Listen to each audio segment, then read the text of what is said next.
Hello everyone, welcome to Tejas cloud kitchen. ఇవాళ ఎంతో సింపుల్గా చిర్రాకు ఫ్రైని ఎలా తయారు చేయాలో చూపిస్తానండి. దానికోసం ఇక్కడ 2 కట్టల చిర్రాకును తీసుకొని శుభ్రంగా కడిగేసేసి ఈ విధంగా కట్ చేసి పక్కన పెట్టుకున్నానండి. ఆకుకూరలు అనేటివి తినడం వల్ల రక్తహీనత సమస్యల నుంచి మనం బయటపడవచ్చండి. ఇప్పుడు స్టవ్ ఆన్ చేసి ప్యాన్ పెట్టేసుకొని 1 స్పూన్ ఆయిల్ వేసుకోవాలండి. ఆయిల్ అనేది వేడైన తర్వాత 1/2 స్పూన్ మినప్పప్పు, 1/2 స్పూన్ శనగపప్పు, 1/2 స్పూన్ ఆవాలు, 1/2 స్పూన్ జీలకర్ర, 1/2 స్పూన్ ధనియాలు వేసుకోవాలండి. ఇవన్నీ కొద్దిగా రంగు మారే వరకు వేయించుకోవాలి. ఇప్పుడు ఇందులోకి కట్ చేసి పెట్టేసుకున్న ఉల్లిపాయని కూడా యాడ్ చేసుకోవాలి.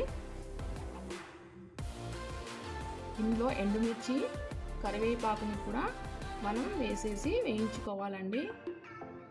ఉల్లిపాయలు తొందరగా మగ్గాలంటే కొద్దిగా పసుపుని, ఉప్పుని యాడ్ చేసుకోవాలండి. అప్పుడు తొందరగా మగ్గిపోయి రంగు అనేది మారిపోతాయండి.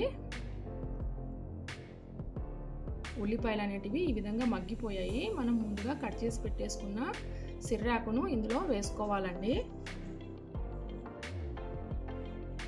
ఈ ఆకును మొత్తము ఒకసారి మనం ఈ విధంగా కలుపుకోవాలండి. ఈ పోపులో అంతా కలిసే విధంగా కలుపుకోవాలి. ఇప్పుడు క్యాప్ పెట్టేసేసి ఒక 5 మినిట్స్ వరకు మగ్గనివ్వాలండి. ఆకు ఈ విధంగా మగ్గిందండి. మధ్య మధ్యలో కదుపుతూ క్యాప్ పెడుతూ మనం మగ్గనిచ్చుకోవాలండి ఈ విధంగా. ఇప్పుడు మొత్తానికి ఆకు అయితే ఈ విధంగా మగ్గిపోయింది.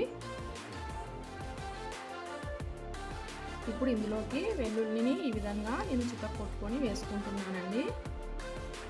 అలాగే 1 స్పూన్ కారం, 1/2 స్పూన్ ధనియా పౌడర్, 2 స్పూన్స్ కొబ్బరి పొడిని అయితే వేసుకుంటున్నానండి. ఇవి మొత్తము ఈ విధంగా కలుపుకోవాలండి.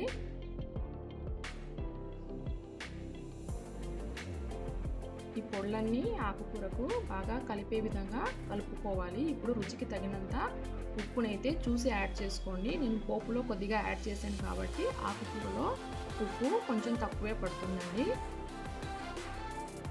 ఇప్పుడు ఎంతో రుచిగా ఉండే సిర్రాకు ఫ్రై రెడీ అయిపోయిందండి. ఇది వైట్ రైస్లోకి, రోటీలోకి, పప్పులోకి, సాంబార్లోకి సైడ్ డిష్ లాగా చాలా బాగుంటుందండి. ఈ వీడియో మీకు నచ్చినట్లయితే please like, share and subscribe to our channel.